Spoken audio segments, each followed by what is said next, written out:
తిరిగి BCN news కి స్వాగతం.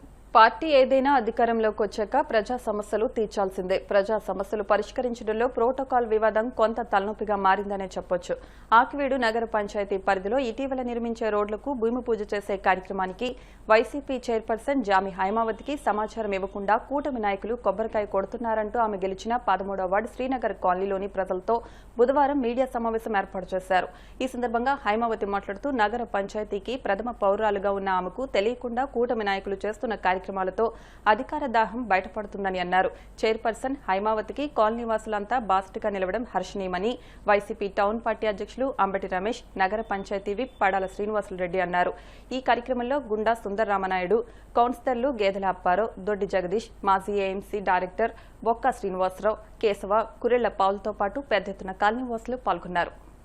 అందరూ కూడా వచ్చి ఉన్నారు. ఇక్కడికి ఈలోగా కూటమి ప్రభుత్వ నాయకులు వచ్చి మేము రావడం చూసిన వెంటనే వాళ్ళు కొబ్బరికాయ కొట్టారు. కొబ్బరికాయ కొట్టడం అన్నది వాళ్ళు కొట్టొచ్చు, మేము కొట్టొచ్చండి. ఇక్కడ పార్టీలు కాదు, అందరం కూడా సమన్వయంతో చేసుకుని అభివృద్ధి పదంలో నడవాలన్న ఒక ఆలోచనే తప్ప వేరే విధంగా ఏం కాదు. కూటమి ప్రభుత్వ నాయకులు వచ్చి నేను అక్కడ ఉంటుండగా కొబ్బరికాయ కొట్టడం జరిగింది. ఇక్కడ ఎమ్మెల్యే గారు అయినటువంటి గౌరవనీయులు రఘురామకృష్ణరాజు గారు ఎప్పుడు కూడా పార్టీలు అతీతంగా అందరికీ అభివృద్ధి చేయాలన్న ఆలోచన సార్కుంది. వైసీపీ పార్టీలో ఉన్న మాకు ఎప్పుడు కూడా ఇబ్బంది కలిగించే విధంగా ఎప్పుడు చేయలేదు. కానీ ఈ రోజు కూటమి నాయకులు ఇక్కడ చాలా అవమానం జరిగింది వాళ్ళ వల్ల నాకు. ఎందుకంటే 20 వార్డుల్లో కూడా జనరల్ ఫండ్ నుంచి 15 ఫైనాన్స్ నుంచి వర్కులు చేస్తున్నారు. ఇప్పటికి 13 వార్డులు వర్క్స్ జరిగినాయి. ప్రతి వార్డులో కూడా ఇదే ఇష్యూ చేస్తున్నారు కూటమి ప్రభుత్వ నాయకులు. ఇంతకుముందు మా గవర్నమెంట్ ఉండే వైసీపీ గవర్నమెంట్ ఉంటే ఇప్పుడు ఇన్ఛార్జీల వార్డుల్లో కూడా రోడ్లు వేయడం జరిగింది. అప్పుడు మేము కౌన్సిలర్లకు చెప్పడం, కమిషనర్ గారు కౌన్సిలర్కి చెప్పడం, కౌన్సిలర్ చేత కొబ్బరికాయ కొట్టించడం కూడా జరిగింది. కానీ ఈ రోజు ఇక్కడ ఉన్న కౌన్సిలర్లకి కాకుండా ఇన్ఛార్జీలు చేస్తున్నారు. ఎవరు చేసినా సరే ఎవరైనా అభివృద్ధి చేయడమే కావాలి ఇక్కడ. కానీ ఈ విధంగా అవమానపరచడం, గంధం ఉమా గారిని కూడా అడగడం జరిగిందండి. నేను ఏంటండి ఉమా గారు కొబ్బరికాయ మీరు కొట్టారు, ఇక్కడ చైర్మన్ గారు ఉంటుండగానంటే ఆయన మీకు ఇచ్చేదేంటి అని అన్నారు. ఆయన ఒక మహిళని చూడకుండా అలా అసభ్యంగా మాట్లాడినందుకు ఆయనకి సరైన విధంగా మన ఎమ్మెల్యే గారు చెప్తారనే ఆలోచనతో ఈ రోజు ఇక్కడ ప్రెస్ మీట్ జరిగింది. ఇక్కడ మహిళలందరికీ అవమానం జరిగినట్టే. ఇప్పుడు నేను ఏదైనా ప్రతి వార్డులో జరుగుతున్న ఎక్కడ కూడా వెళ్ళడం జరగట్లేదు. మన 13వ వార్డులో బరేల్ గ్రౌండ్ రోడ్ లో కూడా ఇదే ఇష్యూ జరిగింది. ఎవరిని చేసినా ఒకటే సార్, రఘురామకృష్ణ సార్ చెప్పడం ఒకటే, కూటమి ప్రభుత్వం ఇక్కడ చాలా ఇబ్బందుల పాలు చేస్తున్నారు సార్, ఒక్కటి గ్రహించండి. ఒక బీసీ మహిళనైనటువంటి నన్ను గంధం ఉమా గారు town president, Telugu Desam party president అయినటువంటి ఆయన అసభ్యంగా మాట్లాడడం ఎంతవరకు సమంజసం సార్? దీని మీద కఠిన చర్యలు తీసుకుంటారని మిమ్మల్ని ఆశిస్తున్నాను. కొబ్బరికాయ కొట్టలేని పరిస్థితిలో ఈ కూటమి గవర్నమెంట్ చేసిందంటే నాయకులు అందరూ కూడా ఒకసారి ఆలోచించాలి, అన్ని పార్టీలు కూడా ఆలోచించాలి. ఎందుకంటే బీసీ మహిళ ఆవిడ. అలాగే ఇక్కడ వార్డు కౌన్సిలర్, చైర్పర్సన్, ప్రథమ పౌరులు, ఆకివీడికి ప్రథమ పౌరులు, ఆవిడని అవమానించారంటే ప్రతి ఆడదాన్ని కూడా అవమానించారు. ఎందుకంటే కూటమి గవర్నమెంట్ నాయకులు చెప్తున్నారా ఏంటనేది కూడా అర్థం కావట్లేదు. అసలే ఇది మున్సిపాలిటీ విషయంలో ఈవిడి సెలక్షన్ చేసుకుని ఆవిడ సగం రోడ్డు వేయటం కూడా కాకుండా కూడా పూర్తిగా వేస్తానని మాట ఇచ్చి వాళ్ళు వేయటం కూడా జరుగుతుంది. భార్య భర్తలు ఇద్దరు కూడా, సీనియర్ రెడీమేడ్ సీనియర్ గానీ చైర్మన్ గారు కానీ. అటువంటిది ఇప్పుడు జనం మాట విన్నారు. ఒక్కసారి నాయకులు కూడా, యువరాజు గారు కూడా లేడీస్ మాట కూడా వినాలని, అలాగే నాయకులు కూడా కూటమి నాయకులు కానీ అందరూ కూడా వినాలని సందర్భంగా తెలియజేసుకుంటూ, ఒక చైర్పర్సన్ హోదాలో వారి వార్డులో ఒక రోడ్డుకి శంకుస్థాపన చేయలేని స్థితిలో మరి ఆవిడ్ని అవమానపరిచే విధంగా ఈ రోజున స్థానికులు కానటువంటి కూటమి నాయకులు అని చెప్పుకుంటూ వారికి ఏదైనా పదవులు ఉండొచ్చు పార్టీలో, కానీ ఒక చైర్పర్సన్ హోదాలో ఉన్న అది కూడా ఒక మహిళను అవమానపరిచే విధంగా గత కొంతకాలంగా వారు చేస్తున్న ఈ దుశ్చర్యలని అధికారులు కూడా ఖండించిపోవటం చాలా సిగ్గుచేటు. కలెక్టర్ గారు ఒక మహిళ, కలెక్టర్ గారి దృష్టిలోకి తీసుకెళ్ళినా సరే ఆవిడ కూడా ఒక మహిళ చైర్పర్సన్ కి ఇలా ప్రోటోకాల్ ఉల్లంఘన జరుగుతుంది, ఆవిడని అవమానపరిచే విధంగా అక్కడ స్థానిక నాయకులు ఉంటున్నారు, ప్రభుత్వానికి సంబంధించిన నాయకులు అని పలుమార్లు చెప్పినా సరే వారు స్పందించట్లేదు. ఈ రోజున ఉప సభాపతి అయిన ఎవరైతే ఉన్నారో శాసనసభ్యులు వారు కూడా స్పందించట్లేదు. పదే పదే మరి బలహీన వర్గాలకు సంబంధించిన మహిళ చైర్పర్సన్ అవటం వారికి నచ్చట్లేదేమో అగ్రవర్ణాలకు సంబంధించిన పార్టీ నాయకులు. శ్రీను గారి మట్టికి మాకు ఈ రోడ్డు కోసం 4 సంవత్సరాల నుంచి చాలా పోరాడారండి. పోరాడి తీసుకొచ్చినందుకు ఈ రోజు అయినా లేదండి. చైర్మన్ గారు కూడా మాకు లేకుండా ఆ కూటమి ప్రభుత్వం వచ్చి కొబ్బరికాయ కొట్టి మేము మమ్మల్ని కూడా ఎవరిని లేకుండా కొబ్బరికాయ కొట్టుకొని చేసుకొని వెళ్ళిపోయారండి. మీరే ఆలోచించి మరి ఏం చేస్తారు చేయండి. 13వ వార్డు రోడ్డు నిర్మాణంలో భాగంగా చైర్మన్ గారు రావడం జరిగింది. ఆవిడ ఆధ్వర్యంలోనే మాకు రోడ్ శాంక్షన్ అయిందండి. అదే చైర్మన్ గారికి ఈ కూటమి నాయకులు అందరూ అవమానపరిచారు. ఇది ఎంతవరకు సమంజసమో నాకైతే అర్థం కావడం లేదు.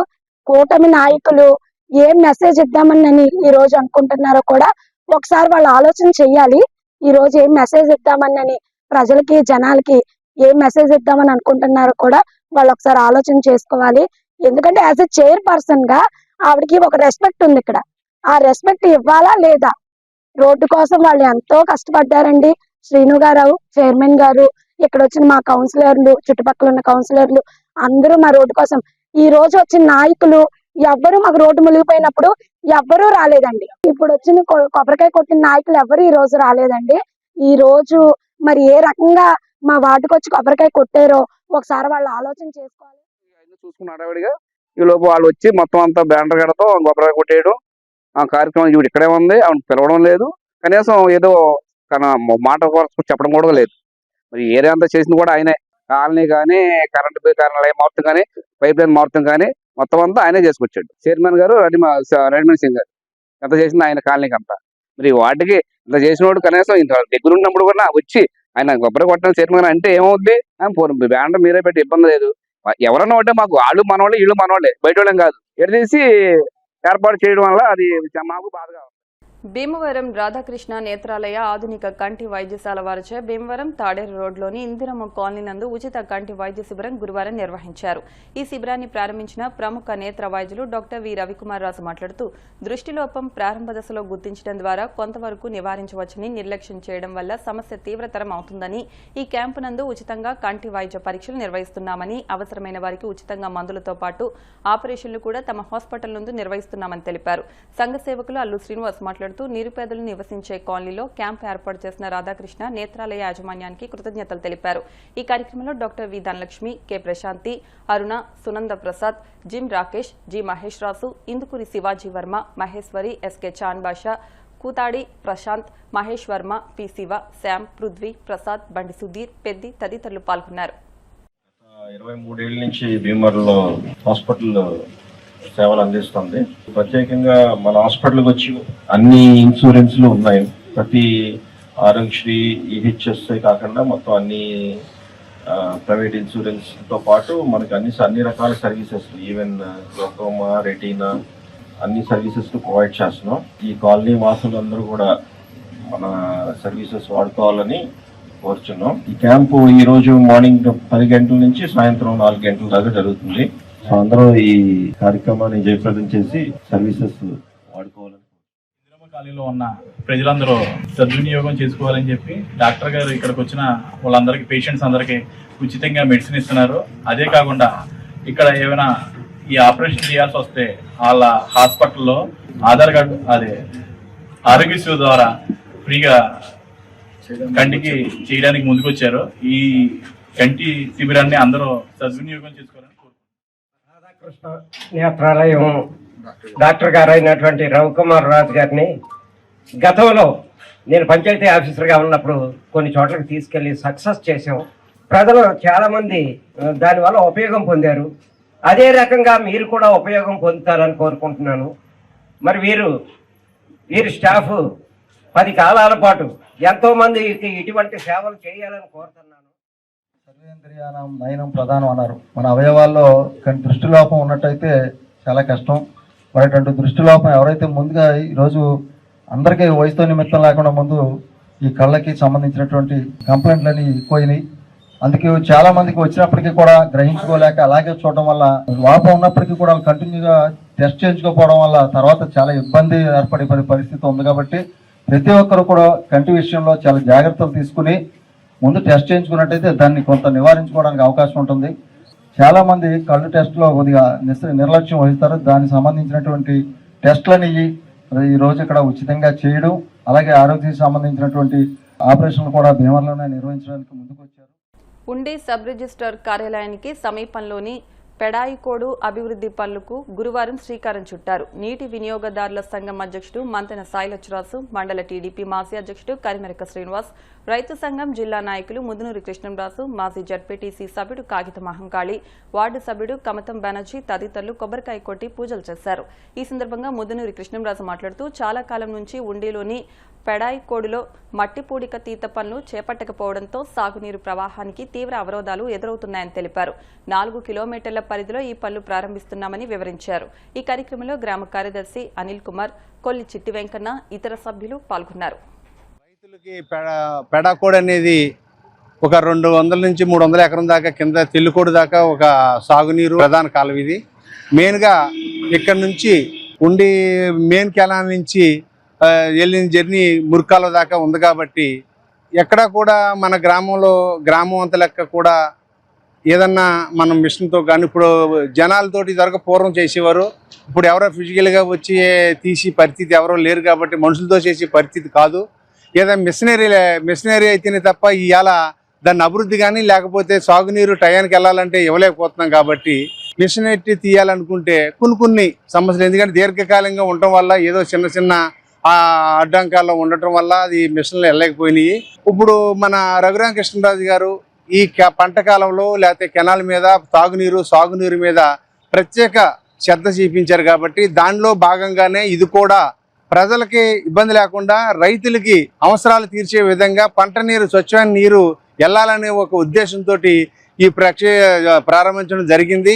ఏదన్నా ఇక్కడ చిన్న గతంలో ఉండి ఆ గట్ల మీద ఏదైనా చిన్న వేసుకున్న ఏదైనా ఆక్యుపేషన్లు ఉన్నప్పటికీ కూడా అవి కన్విన్స్ చేసి వాళ్ళకి 1-2 సార్లు చెప్పి వాళ్ళకి కొన్ని ఇబ్బంది లేకుండా ఏదైనా ఇబ్బంది ఉన్న కాడ కూడా ఆల్టర్నేట్గా ఏంటనేది మనం ఆలోచించి వాళ్ళతో సమన్వయపరిచి ఈ ప్రక్షాళన అనేది మొదలుపెట్టాం. దానికి ఈరోజు శ్రీకారం చుట్టడం జరిగింది. దీనికి పబ్లిక్ అందరూ కూడా సహకరించి రైతులు అండ్ ఇక్కడ ఉండటం వాళ్ళందరూ కూడా సహకారంతో అందరూ కన్వీనియన్స్ తోటి అందరూ చక్కగా సమన్వయంతో ఈ పని వర్క్ జరుగుతున్నది. ఇది సక్రమంగా జరిగితే భవిష్యత్తులో తాగునీరు కానీ సాగునీరు కానీ ఏ రకమైన ఇబ్బంది లేకుండా ఉంటుందని ఆశిస్తూ అందరినీ కూడా పూర్తిగా సహకరించమని ఈ సందర్భంగా కోరుకుంటూ సెలవు. భీమవరం డాక్టర్ సిఎస్ఎన్ జూనియర్ కళాశాలలో ఇంటర్ ద్వితీయ సంవత్సరం చదువుతున్న విద్యార్థులకు ప్రథమ సంవత్సరం విద్యార్థులు ఫేర్వెల్ వైభవంగా జరిపారని ప్రిన్సిపల్ ఎండీ సలీం ఖాన్ తెలిపారు. ఈ కార్యక్రమంలో ముఖ్య అతిథిగా పశ్చిమ గోదావరి జిల్లా డిఐఈఓ జి ప్రభాకర్ రావు ఇచ్చేసి అమూల్యమైన సందేశాన్ని అందించారు. ఇంటర్ విద్యార్థులకు వారి పరీక్షల గురించి, వారి భవిష్యత్తు గురించి వివరించారు. ఈ కార్యక్రమంలో సిఎస్ఎన్ విద్యా సంస్థల సెక్రటరీ అండ్ కరెస్పాండెంట్ డాక్టర్ చీడ సత్యనారాయణ మాట్లాడుతూ విద్యార్థులు పరీక్షలు బాగా వ్రాసి భవిష్యత్తులో మంచి ఉన్నత శిఖరాలకి చేరుకోవాలని ఆశీర్వదించారు. ఈ కార్యక్రమంలో సిఎస్ఎన్ కళాశాల treasurer Vadupu Gopi, governing body సభ్యులు Gadiraju Satyanarayanaraju, DEC member Mallikarjunarao, school principal N Nirmala, pharmacy కళాశాల ప్రిన్సిపల్ డాక్టర్ విఎస్వి రావు పాల్గొని ప్రసంగించి విద్యార్థులను ఆశీర్వదించారు. అనంతరం డిఐఈఓ ప్రభాకర్ రావును కళాశాల ప్రిన్సిపల్ సలీం ఖాన్ ని కళాశాల యాజమాన్యం ఘనంగా సత్కరించారు.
Intermediate అనేది is a life decision factor.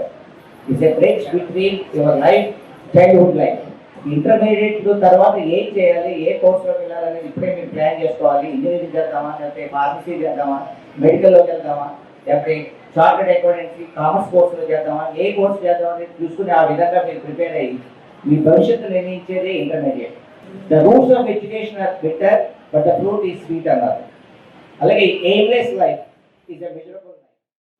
చదువుకునే విద్యార్థులు ఆయన ఇచ్చిన సందేశాన్ని మీరు దృష్టిలో పెట్టుకుని మీ భవిష్యత్తు గురించి, మీ కుటుంబాల గురించి, మీకు జరగబోయే భార్యాభర్తల గురించి కూడా చాలా విపులంగా చెప్పారు. వాళ్ళందరికీ ఆయన చెప్పినట్టుగా అవన్నీ న్యాయం జరిగేలాగా ఆ రకంగా వృద్ధిలోకి వచ్చి మన విద్యా సంస్థలకి మీ గురువులకి మన మేనేజ్మెంట్కి కూడా పేరు చెప్తారని చెప్పి సంతోషంగా ఉంటుంది. నేనే ఈ కళాశాలలో ఒక స్టూడెంట్ గా చదివితే ఎంత బాగుంటుందో అని చెప్తాను. డాక్టర్ సిఎస్ఎన్ గారి యొక్క ఆధ్వర్యంలో ఇంత చక్కటి ఇన్ఫ్రాస్ట్రక్చర్, ఇంత చక్కటి ఎలక్ట్రిఫికేషన్, ఈ అట్మాస్ఫియర్ అంతా కూడా చాలా ఆహ్లాదకరంగా ఉంటుంది. ఇట్టి వాతావరణం మరి ఎక్కడా కనపడదు. అంతా ఈ బాక్స్ లో పెట్టి చదివించేసేటువంటి వాతావరణమే తప్ప ఇంత అట్మాస్ఫియర్, ఎంత ప్లెజెంట్ అట్మాస్ఫియర్ మనకి ఎక్కడా కనపడదు. ఈ ఇంత చక్కటి వాతావరణాన్ని క్రియేట్ చేయడంలోనే కాకుండా మీ అందరి యొక్క హెల్త్ విషయంలో కానీ, ఎడ్యుకేషన్ విషయంలో కానీ, ఫ్యూచర్ విషయంలో కానీ ఆయన అహార్టిస్ట్లో కృషి చేస్తున్నారంటే మీరు చాలా గర్విస్తున్నాను, సంతోషిస్తున్నాను. జెంట్స్ ఎక్కువ ఉన్నారు, కానీ ఈ స్థాయి నుంచి బాయ్స్ ని ఎంతవరకు పెంచాలన్నది కూడా మన ప్రిన్సిపల్ గారిని అడుగుతున్నారు. ఎందుకంటే అందరూ చదివి పిల్లలందరూ కూడా ఇక్కడ మన కాలేజీలో జాయిన్ అవుతారు. కాలేజీలో జాయిన్ అయిన ఆడపిల్లలు బాగా చదువుతున్నారని నా లెక్క. అయితే మీరు చదవట్లేదా? చదవండి, అందరూ బాగా చదవండి. ఈ రోజుల్లో ఎగ్జామినేషన్ అనేటువంటిది ఒక చాలా భయంకరంగా మనం ఆలోచిస్తాం. మా కాన్ గారు ఉన్నారు ప్రిన్సిపల్ గారు, దాన్ని చాలా ఈజీగా చేయడానికి ఆయన ప్రయత్నం. అంటే 7 సార్లు మీకు ప్రీ పబ్లిక్ పెట్టారంటే కనుక అది కాన్ గారికి మనం మెచ్చుకోదగ్గ విషయం. సిఎస్ఎన్ కాలేజీలో ఒకటి ఉందండి. ఎందుకంటే పిల్లల చదువు, పిల్లల యొక్క భవిష్యత్తు మీద ఆధారంగా తీసుకుని వాళ్ళని ట్యూన్ చేసి మంచి ఉన్నతమైన స్థానంలో తీసుకురావాలని స్టాఫ్ కానించి మేనేజ్మెంట్ వరకు కూడా చాలా ఎక్కువ మార్పులు వస్తున్నాయి. స్కూల్లో ఇంటర్మీడియట్ లెవెల్ వరకు ఈ బేసిక్స్ నేర్చుకోవాలి. డిగ్రీ లెవెల్లో ఉద్యోగం కోసం ట్రైనింగ్ అవ్వాలి. స్కూల్లో ఇంటర్మీడియట్ లెవెల్లో మీరు నేర్చుకోవాల్సినటువంటిది ముఖ్యంగా మాట్లాడాలి. మీరు మాట్లాడవచ్చు, తెలుగు మాట్లాడవచ్చు, ఇంగ్లీష్లో కొద్దిగా మాట్లాడవచ్చు. ఇంకా బాగా మాట్లాడతారు, ఇంకా తెలుగుగా మాట్లాడతారు. దాన్ని స్కిల్స్ అని చెప్పేసి అంటున్నారు. కమ్యూనికేషన్ స్కిల్స్ మట్టుకు కంప్లీట్గా మీరు ప్రాక్టీస్ చేయాలి. అంటే మాట్లాడితేనే భాష వస్తుంది, కానీ మాట్లాడకుండా భాష ఆఖరు పరీక్షలకు మనం అంతా దగ్గరగా ఉన్నాం. ఇంకా 10 రోజుల్లోనే పబ్లిక్ పరీక్షలు వచ్చేస్తున్నాయి. ఈ నెల 23వ తారీఖు నుంచి పరీక్షలు ప్రారంభం అవుతాయి. మరి మీరంతా సిద్ధంగా ఉన్నారు, బాగా చదువుకున్నారు. 7 ప్రీ ఫైనల్ పరీక్షలు రాశారు అని సార్ చెప్పారు. మరి మీరు 7 సార్లు ప్రాక్టీస్ చేశారన్నమాట పబ్లిక్ పరీక్షలు లేదు. అంటే మీ అందరూ కూడా సబ్జెక్ట్ అంతా గ్రిప్ బాగా ఉంది అని అర్థమైపోతుంది. అంతేకాదు నాకు పాపులేట్స్ చూపించారు సార్. 985 మార్కులు వెయ్యికిని, అంటే 98.5% మార్కులతో ఉన్నారు. అంటే ఇంత మంచి విద్యార్థులు ఈ కళాశాల చదువుతున్నారంటే మరి నెంబర్ 1 కాలేజ్ అనమాట. ఈ ఘనత అంతా కూడా మన సంవత్సరం అయింది. సంవత్సరంలో ఏ ఒక్క రిమార్క్ లేకుండా చాలా చక్కగా బ్యాలెన్స్ చేస్తూ మన జిల్లాలో కార్పొరేట్ కాలేజీలు ఎక్కువ, అలాగే ప్రైవేట్ కాలేజీలు. ఇక్కడ బ్యాలెన్స్ చేయడం అంటే కొద్ది కష్టమే. విద్యార్థుల యూనియన్స్తో, అధ్యాపకులతో, పై ఉన్న అధికారులతో వీళ్ళందరినీ కూడా చక్కగా బ్యాలెన్స్ చేసుకుంటూ చిన్న రిమార్క్ లేకుండా ఎగ్జామ్స్ కండక్ట్ చేయడానికి రెడీ అవుతున్న మీకు ముందుగానే మీకు అభినందనలు తెలియజేస్తున్నాం సార్. చాలా చక్కగా 450 మంది స్టూడెంట్స్ గ్యాదర్ అయ్యారు సార్. మా ఇంటర్మీడియట్ కాలేజీ స్థాపించి 1992లో ఈ కాలేజీని స్థాపించడం జరిగిందండి. డాక్టర్ గారి ఇంటి దగ్గర ఈ కళాశాలను స్థాపించడం జరిగింది. రాష్ట్ర శాసనసభ ఉపసభాపతి కనుమూరు రఘురామ కృష్ణంరాజు ఆర్థిక సహకారంతో అన్నా క్యాంటీన్ ప్రాంగణంలో గురువారం అన్నదానం చేశామని పలువురు నాయకులు తెలిపారు. ప్రారంభోత్సవానికి సిద్ధంగా ఉన్న అన్నా క్యాంటీన్ ప్రాంగణంలో కనుమూరు రఘురామ కృష్ణంరాజు తల్లిదండ్రులు సత్యసూర్యనారాయణరాజు, అన్నపూర్ణమ్మ పేరిట కనుమూరు రఘురామ కృష్ణంరాజు, రమాదేవి, భరతుల సహకారంతో సుమారు 500 మందికి అన్నదానం చేశారు. ఈ సందర్భంగా మండల టీడీపీ ప్రధాన కార్యదర్శి కళ్లేపల్లి సతీష్ రాజు మాట్లాడుతూ ఉపసభాపతి రఘురామ కృష్ణంరాజు ముందు చూపుతో అన్నా క్యాంటీన్ ప్రాంగణంలో పేదలందరికీ అన్నదానం చేయాలని సంకల్పానికి దాతలు ముందుకు వస్తున్నారని వివరించారు. Koonapuraju Ramakrishnamraju, AMC chairman Kalidindi Ramakrishnamraju, vice chairman Edavalli Venkateswararao, నీటి వినియోగదారుల సంఘం అధ్యక్షుడు మంతన సాయిలచ్చరాజు, మండల టీడీపీ అధ్యక్షుడు కరిమెరక నాగరాజు, మాజీ అధ్యక్షుడు కరిమెరక శ్రీనివాస్, క్లస్టర్ ఇన్ఛార్జ్ గురుగుబిల్లి వెంకట సత్యనారాయణ, మాజీ జడ్పీటీసీ సభ్యుడు కాగిత మహంకాళి, ఉండి కోలమూరు గ్రామాల టీడీపీ అధ్యక్షులు కాగిత బుజ్జి, పేరిచెల్ల బాలరాజు, కునుకు శ్రీనివాస్, సోరవరపు వెంకటాచార్యులు, కుడుపూడి నాగరాజు, తక్కల నరేష్, చెన్నంశెట్టి నాగరాజు, కేశవ తదితరులు అన్నదాన పంపిణీ కార్యక్రమంలో పాల్గొన్నారు.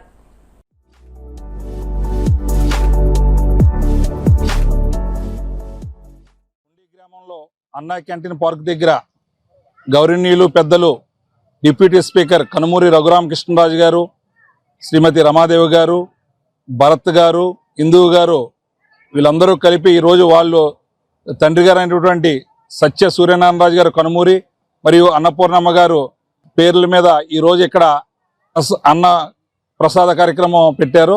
అన్నా క్యాంటీన్లో గత నెల 28వ తారీఖు నుంచి ప్రతిరోజు కూడా పేదవాళ్ళందరూ కూడా ఇక్కడ భోజనం ఏర్పాటు చేయడం జరుగుతుంది.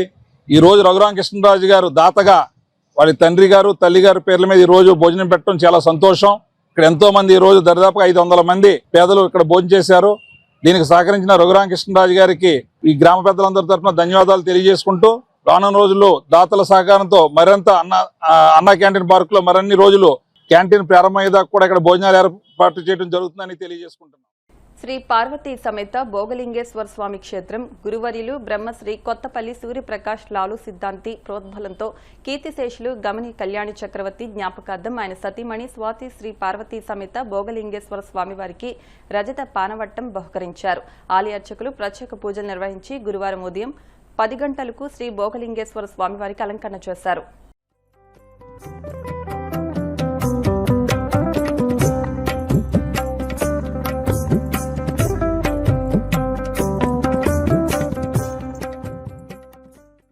వార్తలు ముగించే ముందు ముఖ్యాంశాలు మరొకసారి. కేంద్రంలో మోడీ ప్రభుత్వం తెచ్చిన 4 లేబర్ కోడ్లు రద్దు చేయాలని, కనీస వేతనం 26,000 రూపాయలు ఇవ్వాలని కోరుతూ వామపక్ష కార్మిక సంఘాల ఆధ్వర్యంలో దేశవ్యాప్త సమ్మె.